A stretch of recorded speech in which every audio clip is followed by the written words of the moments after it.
Sahabat EKB, senang dapat kembali berjumpa saudara dalam acara wasiat kekal berupa renungan firman Tuhan yang memandu kehidupan kita. Saya Pendeta Santiani Manurung dari GKI Gria Merpati Mas. Renungan kita pada hari ini, Senin 28 April 2025, ditulis oleh Pendeta Mungki Asasmita dari GKI Sangkeras Solo dengan judul Hati-hati dengan Kekuasaan, yang dilandaskan pada Ester 7 ayat 1-10. Dan yang akan menjadi pusat perenungan kita adalah Ester 7 ayat 5-6. Sebelum membaca firman Tuhan, mari kita berdoa. Bapa, kami memberi diri kami sepenuhnya untuk boleh dibimbing, diajari, sehingga ketika firman-Mu ini boleh diberitakan, kami boleh merenungkannya dan kami boleh dibantu untuk mengerti dan menghayatinya dalam laku hidup kami. Amin. Sahabat, saya akan bacakan untuk kita Ester 7 ayat 5-6. Dengarkanlah firman Tuhan. Tanya Raja Ahasveros kepada Ratu Ester, "Siapakah orang itu dan di manakah dia yang berniat untuk berbuat demikian?" Jawab Ester, "Penganiaya dan musuh itu ialah Haman, orang jahat ini." Haman pun sangat ketakutan di hadapan raja dan ratu. Sahabat, kata-kata bijak dari zaman kuno seringkali tidak lekang oleh waktu. Hidup itu seperti roda. Ada kalanya kita berada di atas dan ada saatnya kita berada di bawah. Itulah hikmat kehidupan. Kata-kata bijak itu mengandung nasihat agar orang senantiasa menyadari bahwa kedudukan atau posisi bukanlah sesuatu yang kekal dan bersifat sementara.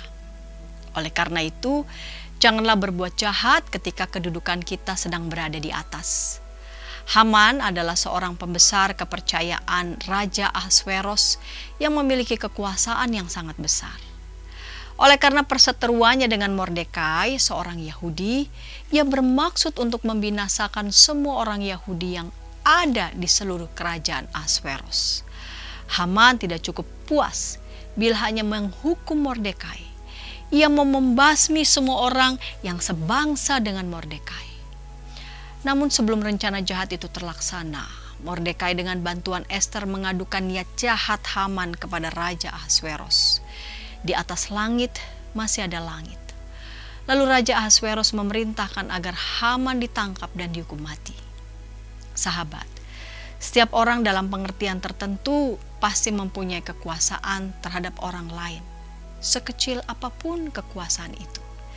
Kisah Haman memberi pelajaran penting bagi kita bahwa kedudukan dan kekuasaan harus dipakai untuk menghadirkan kebaikan dan kesejahteraan.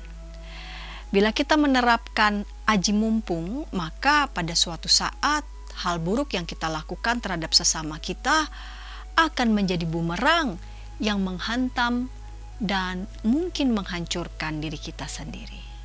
Mari kita berdoa. Bapa di surga, jangan biarkan hati kami dikuasai oleh keserakahan dan kebencian yang justru akan menjadi bumerang bagi diri kami, akan membawa kerusakan bagi diri kami, dan yang lebih jauh lagi akan membawa kerusakan juga bagi kehidupan generasi sesudah kami. Tolong kami ya Bapa, agar kami betapapun melewati berbagai macam peristiwa-peristiwa hidup yang tidak mudah, kami tidak dikuasai oleh rasa sakit hati ataupun kemarahan. Kami justru mau memberi diri kami untuk boleh dikuasai oleh Tuhan dengan belas kasih dan pengampunan. Amin. Demikian renungan kita hari ini. Jangan lupa subscribe, like, dan bagikan kepada sebanyak mungkin orang. Tuhan memberkati.